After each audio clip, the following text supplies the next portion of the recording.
Issue 4 of the Squall is available to read online now. Themed red, and still providing additional support to football's freelance community, this edition features an exclusive interview with Ruben de la Red, an analysis of Sergio Ramos and the artistry behind a red card, and the Premier League's history is traced by some of its most notorious moments. To read all of this and more for just a recommended £3, head to the relevant link in the podcast description.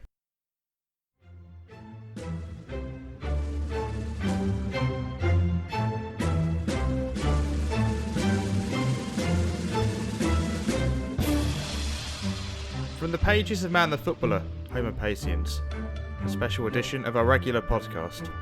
Discover more from Mike McInnes's radical hypothesis, companioned by the wonderful illustrations of satirical artist Matt Kenyon, online today. Just find the relevant link in the podcast description. Dear football fans, welcome to this serious nonsense. Man the Footballer, Homo Passiens is a fun book. It is not to be taken seriously.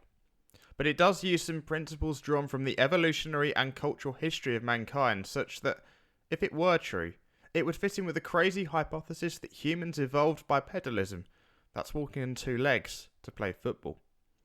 Two very important principles in this respect are neoteny and ludony. The theory of neoteny was around for more than a century before being developed by the real-life American biologist and author Stephen Jay Gould. The theory is that we humans keep our infant genes and anatomy throughout our lives. We do not metamorphose into an adult form like other primates, such as chimpanzees. This shows strongly in our facial features and our flat baby faces. If our jaws extended forwards and our brows angled backwards like they should do, we would not be able to head a football. Neoteny also explains other oddities such as our lifelong curiosity, inventiveness and nosiness. Simply put, we can never fully grow up. The next important real-life theory is ludony. This was thought up by the Dutch cultural historian Johan Huizinga. You can read all about it in his original book Homo Ludens.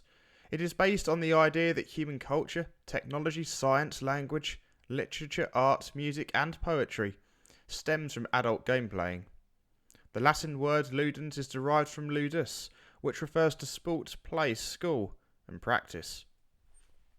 It isn't difficult to connect the two theories. Humans, as far as we know, are the only species in which adults still play games, which neatly brings us back to the subject of bipedal football, known to be the largest and most universal form of game playing we know of.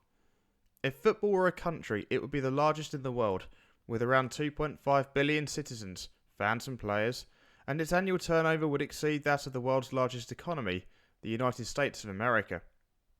Once you accept that Homo Passiens is the original species of the genus Homo, you will never be the same again. You will know that Homo sapiens is a derivative and offshoot, and as your primal unconscious mind already knows, bipedal football expresses the deepest essence of what is to be human. You will know that your children and grandchildren will grow up in a football environment and will become Homo Passiens or the sibling species Homo Passiens to become football players and or football fans. You will learn that Homo Passiens and Homo Passiens predate Homo sapiens by about 2.5 million years, and you will discover all about football anatomy, physiology and psychology, and the genes, glands and hormones that characterise this wonderful bipedal football species. You will meet Professor Gordon P. McNeill in the pages of this book, Professor of Archaeology and Paleanthropology at St Andrews University, Fife, Scotland, and you will admire how brilliantly and persistently he demolishes the concept proposed by Professor Yuval Noah Harari in his 21st century book Sapiens, A Brief History of Humankind, in which Harari makes the outrageous claim that humans express no genes for football.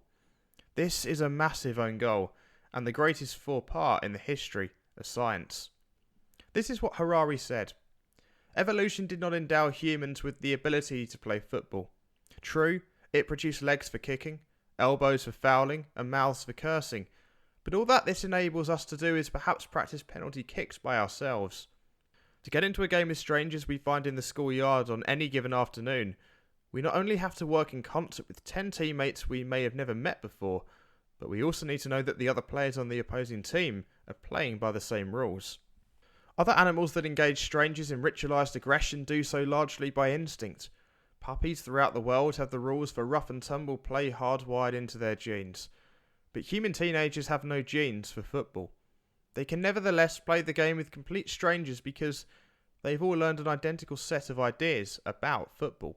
These ideas are entirely imaginary, but if everyone shares them, we can all play the game. Harari may have taken sapient science to a new level of understanding, but he failed to examine the role of Passiens as our founding species, and he missed the critical role of neoteny in our evolution, without which we would not have developed our juvenile, curious, innovative, endlessly creative minds that characterises our strange bipedal, photolistic semi-adult species. Professor McNeill couldn't ignore the comment that we have no genes for football, and curtly elbowed the claim in the following letter. Dear Professor Harari, never in the history of evolutionary science, either before or after Charles Darwin, has an eminent and respected academic of evolutionary history been so erroneous in his or her analysis of the underpinning founding seed and driving forces of the evolution of the genus Homo.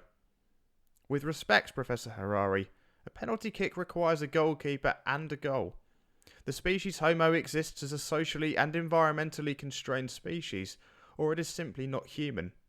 A penalty kick, far from being a solitary and introverted illustration of human conduct, is actually one of the highest expressions of bipedal neotenous culture and behaviour of the genus Homo. If an elbow is not an anatomical and physiological instrument of high-value fouling, then what may it be? A Stephen Jay Gould spandrel or exaptation, an evolutionary byproduct, or an adaptation for which there is no clear fitness or survival advantage? No, the elbow of the Homo species is not some kind orphan anatomical offshoot without significant function. Rather, it is an exquisitely engineered evolutionary skeletal instrument for violently inhibiting opponents during open bipedal neotenous football play.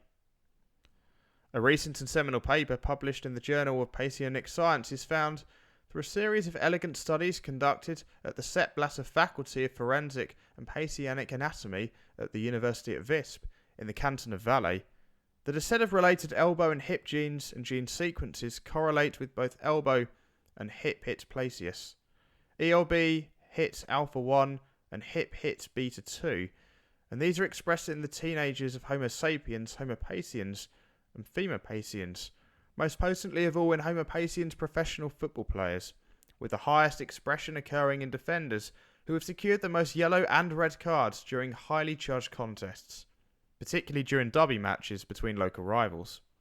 So indeed, Professor Harari, since you raised the issue, evolution did produce elbows for sophisticated gain of function fouling, and now we have plenty of beautiful genetic information that confirms that.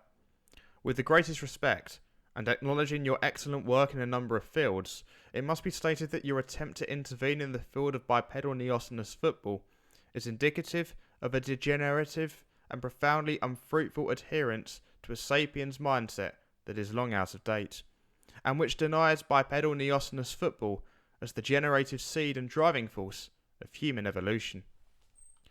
With a view to finally establishing whether indeed Homo Passiens is the original founding species of the genus Homo from 2.5 million years ago, and Homo sapiens is a recent and derivative species from 200,000 years ago, I challenge you to a debate in the town of Stenhousemuir in the Forth Valley, Stirlingshire, Scotland.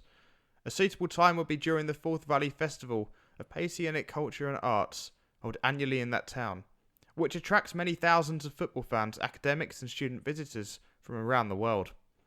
As a World Archaeology Heritage Status area, Stenhousemuir is the spiritual home of prehistoric football archaeology and artefacts, and is therefore a highly appropriate venue to hold an international forum and invite public discussion on whether bipedal neotenous football is the true seed and driving force of human evolution, so that this issue may finally be settled for all time.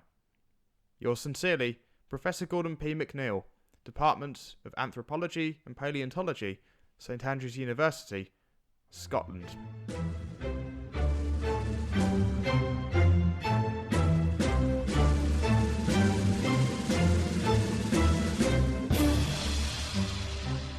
If you enjoyed this, then make sure you subscribe and give us a rating on your podcast platform of choice.